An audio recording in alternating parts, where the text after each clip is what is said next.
Hello, கார்த்தியா, ஆமா நீங்க? தாய்லாந்துக்கு ஒரு இல்லீகல் பார்சல் நீங்க அனுப்பியிருக்கீங்க. அதுக்காக உங்களை டிஜிட்டல் அரெஸ்ட் பார்சலா? சிபிஐல இருந்து உங்களை கான்டாக்ட் பண்ணுவாங்க. ஃபர்தர் இன்வெஸ்டிகேஷனுக்கு ரெடியா இருங்க. அவங்க கேட்கிற டீடைல்ஸ் பூரா சொல்லுங்க. சார் இல்ல சார், நான் அதுவும் பார்சல் தான் அனுப்பல சார். நீ கொஞ்சம் செக் பண்ணி பாருங்களேன் ப்ளீஸ். என்னடா என்னாச்சு? நான் ஏதோ கொரியர்ல ட்ரக்ஸ் அனுப்பிச்சிருக்கேன், தாய்லாந்துல மாட்டிக்கிச்சு, டிஜிட்டல் அரெஸ்ட்னு சொல்றானுங்க.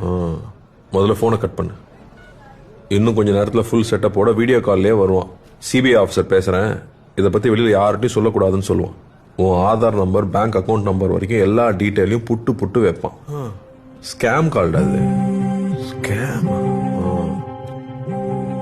இந்த மாதிரி சிபிஐல இருந்து பேசுறோம், அமலாக்கத்துறையில இருந்து பேசுறோம்னு சொல்லுவாங்க.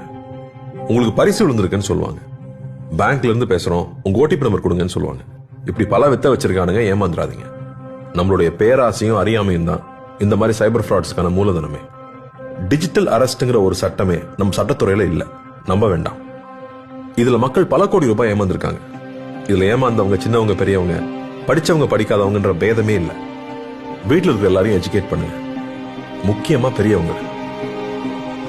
Let's build a safer digital world.